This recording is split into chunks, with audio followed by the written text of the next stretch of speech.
is my own opinion and does not reflect the views of any companies to whom I may be currently attached or have been attached in the past. Specific quotes will be from publicly accessible articles, which will be linked to in the bibliography in the info section of this video. Several times through this editorial, I refer to Hollywood. Please take this to mean the North American big-budget blockbuster film industry, not the specific city, or not even necessarily the remnants of the film industry within said city exclusively.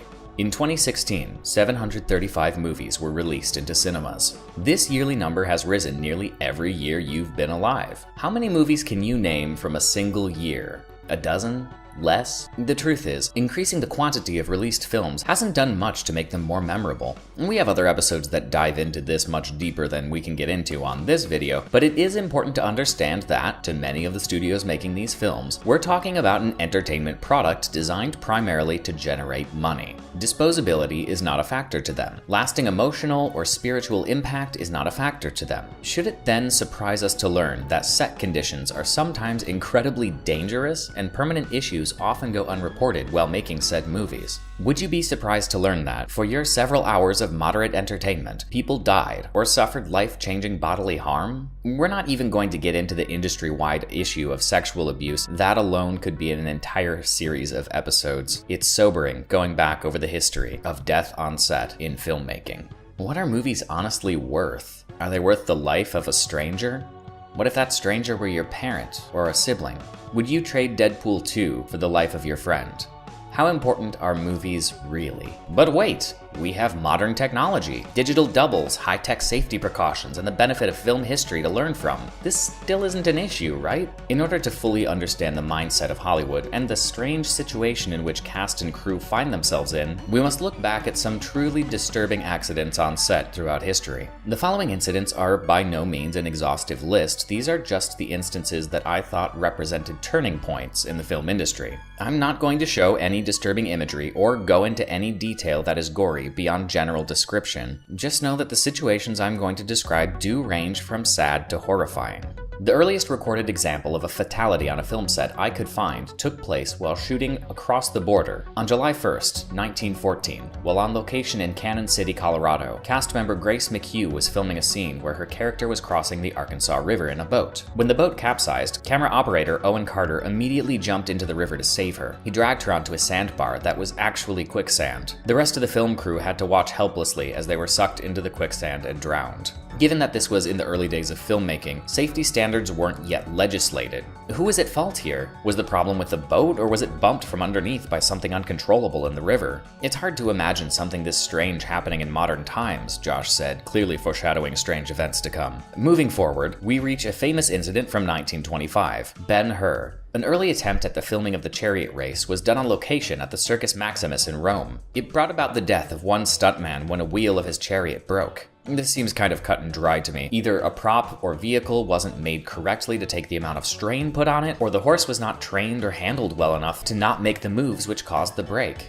Regardless, this death seems preventable, yet not preventable enough for any laws to be passed. Yet. Several years later, in 1928, during the filming of Noah's Ark, 3 people died, 1 man lost a leg, and a number were injured in a scene where several hundred extras were caught in the Great Flood. The deaths were instrumental in the introduction of film safety regulations the following year. The set wasn't built to prevent the actors from being blasted into dangerous wood and metal structures due to the force of the simulated floodwater. Why? In typical Hollywood fashion, it comes down to a combination of blind greed and a lack of empathy to the humans they're working with. While regulations were passed as a result of this incident, it wasn't enough to keep them from pushing their extras and stunt doubles to extremes over the coming years. Additionally, the mistreatment of animals was a huge problem until after the charge of the Light Brigade. During the filming of the charge sequence, a stuntman was killed when he fell off his horse and landed on a broken sword that was lying on the field, unfortunately wedged in such a position that its blade was sticking straight up. Also, due to the use of tripwires, 3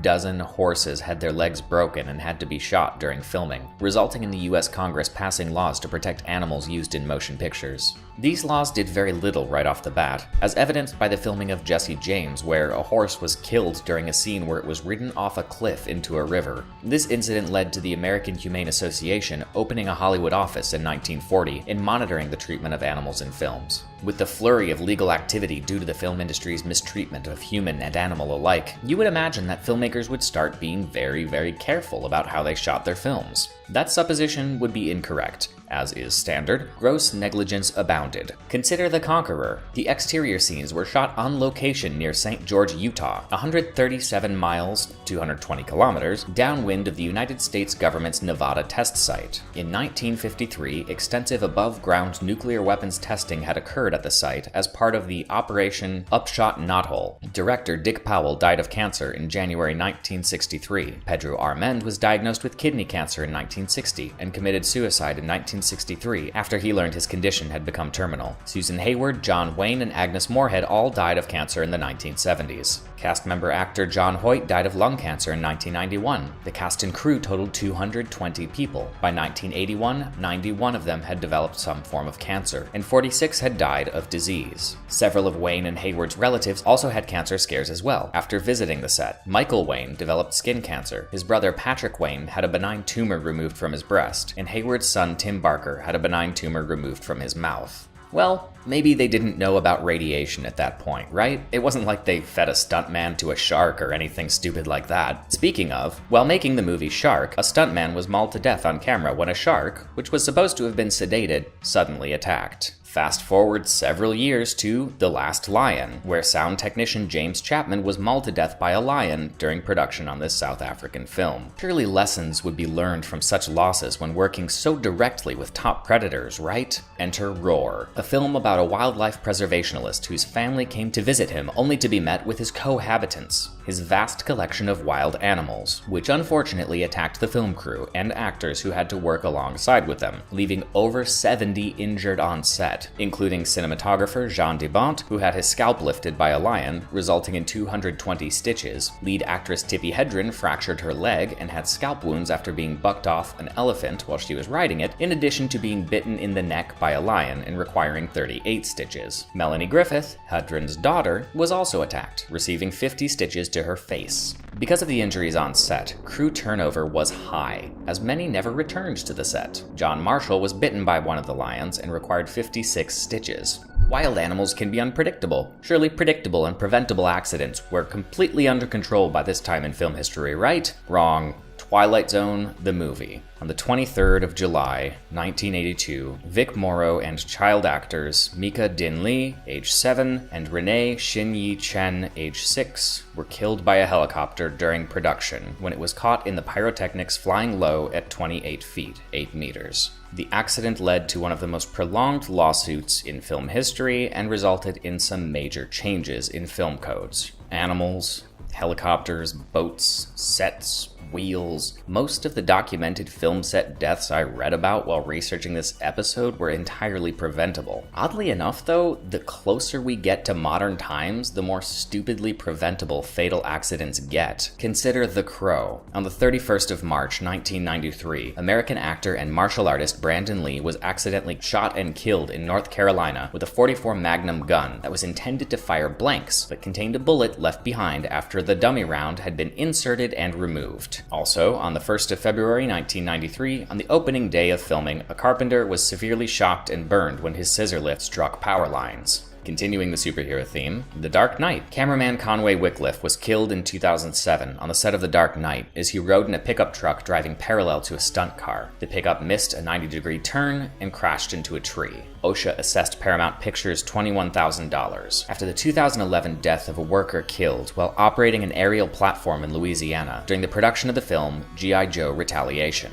Almost 5 years later, that penalty is still being contested. Meanwhile, G.I. Joe has grossed more than $122 million in North America alone. The agency's fines are often fiercely contested by studios and production companies, and prosecutions are rarely pursued. Most workers are legally barred from suing, and those that do encounter the reluctance of witnesses to come forward for fear of being rendered unemployable in the ultra-competitive entertainment industry. On the animal treatment front, things didn't get much rosier either. The Hobbit films, spanning from 2012 to 2014, displayed the following conduct. As many as 27 animals were killed during the production of this film, mainly from the hazardous conditions of the farm in which they were housed. Several goats and sheep fell into a sinkhole which opened under the farm. One horse was hobbled and left on the ground for 3 hours. Another horse was killed after falling off an embankment in an overcrowded paddock. One horse had the skin and muscles of her leg torn off by wire fencing. Several chickens were mauled to death by unsupervised dogs and trampled by larger animals. This led to a global protest against the film by the people for ethical treatment of animals, as well as a lawsuit. Up until this point, exactly 0 people have been charged with jail time for the multitude of events which could arguably be described as involuntary manslaughter. The film industry has always been excellent at dodging blame, and has amazing lawyers. Despite this, in 2015, the director Randall Miller became the first filmmaker to ever be sentenced to jail for their part in an on-set death, after second camera assistant Sarah Jones was killed by a freight train in a stunt gone terribly wrong during the filming of a Greg Allman biopic. Miller pleaded guilty to involuntary manslaughter and criminal trespass in regards to the incident, which saw him encourage crew members to perform a dangerous and, unknown to them at the time, illegal stunt on a train track, despite a crew-wide feeling of unease on the day of the incident. Stunt performers themselves have also indicated that many on-set injuries go widely unreported. Stunt drivers have helmets, roll bars, airbags, and 5-point safety harnesses to help keep them safe. All a cameraman has between him and an oncoming speeding stunt car is his camera. That's why so many cameramen and their assistants have gotten killed on film and TV productions. They're right on top of the action, and sometimes killed beneath it. Superstar Tom Cruise has recently come under fire for the accident which occurred during the filming for American Made. Stunt pilot Alan D. Purwin and Venezuelan co-pilots Carlos Burrell were killed when their aircraft crashed during filming in Medellin, Colombia. A third person on board the aircraft survived. Yet this wasn't a freak accident out of nowhere. It was the result of the director and actor attempting to improvise action sequences without regard for lives on the line. The executive producer likewise complained about the film's director and Tom Cruise to the insurance company, saying they're adding entire scenes and aerial shots on the fly. The producer said, "The previous 48 hours had become the most insane stuff I've ever dealt with." Filmmaking is a weird world, a physical and psychological bubble. For 8 or 10 weeks, the director is in charge of cast and crew, sometimes in a remote location, and his or her word is law. And if he wants people to do something crazy, it's very hard for someone lower down the ladder to speak up. During photography for Deadpool 2, on August 14th, 2017, Joy S.J. Harris was killed during filming after losing control of a motorcycle while turning a corner and crashing through a glass window. In the days leading up to the Deadpool 2 motorcycle stunt, the crew was said to be growing increasingly agitated and nervous about the potential for something to go wrong.